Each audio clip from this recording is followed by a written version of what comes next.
दुआओं की दौलत कहानी सुनिए दोस्तों। एक बुजुर्ग शिक्षिका भीषण गर्मियों के दिन में बस में सवार हुई। वह पैरों के दर्द से बेहाल थी, लेकिन बस में सीट न देखकर जैसे तैसे खड़ी हो गई।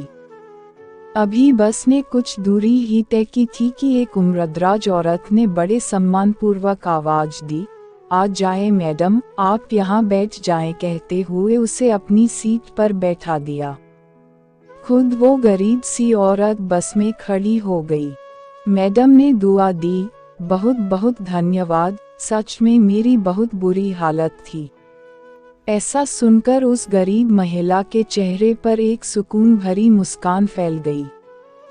कुछ देर बाद शिक्षिका के पास वाली सीट खाली हो गई, लेकिन महिला ने एक और महिला को, जो एक छोटे बच्चे के साथ यात्रा कर रही थी और मुश्किल से बच्चे को ले जाने में सक्षम थी, को सीट पर बिठा दिया। अगले पड़ाव पर बच्चे के साथ महिला भी उतर गई। सीट खाली हो गई, लेकिन नेकदिल महिला ने बैठने का लालच नहीं किया, बल्कि बस में चढ़े एक कमजोर बूढ़े आदमी को बैठा दिया जो अभी बस में चढ़ा था। कुछ देर बाद सीट फिर से खाली हो गई। बस में अब गिनी चुनी सवारियां ही रह गई थीं।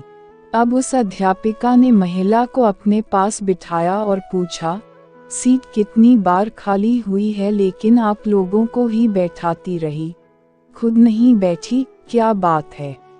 महिला ने कहा, मैडम, मैं एक मजदूर हूँ। मेरे पास इतने पैसे नहीं हैं कि मैं कुछ दान कर सकूं। अतः पुण्य कमाने के लिए मैं क्या करती हूँ कि कहीं रास्ते से पत्थर उठाकर एक तरफ कर देती हूँ, कभी किसी जरूरतमंद को पानी पिला देती हूँ, कभी बस में किसी के लिए सीट छोड़ देती हूँ।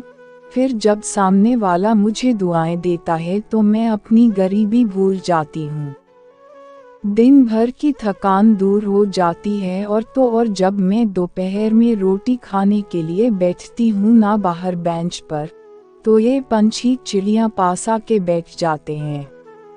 रोटी डाल देती हूँ इनके आगे छोटे छोटे टुकड़े करके। जब वे खुशी से चिल्लाते हैं तो उन भगवान के जीवों को देखकर मेरा पेट भर जाता है। पैसा धेला ना सही, सोचती हूँ दुआएं तो मिल ही जाती है ना मुफ्त में। फायदा ही है ना, और हमने लेकर भी क्या जाना है यहाँ से। वह शिक्षिका अवाक रह गई। एक अनपढ़ सी दिखने वाली महिला इतना बड़ा पाठ जो पढ़ा गई थी उसे। अगर दुनिया के आधे लोग ऐसी सोच को अपना लें तो धरती स्वर्ग बन जाएगी। प्लीज कहानी अच्छी लगी हो तो सब्सक्राइब कर देना।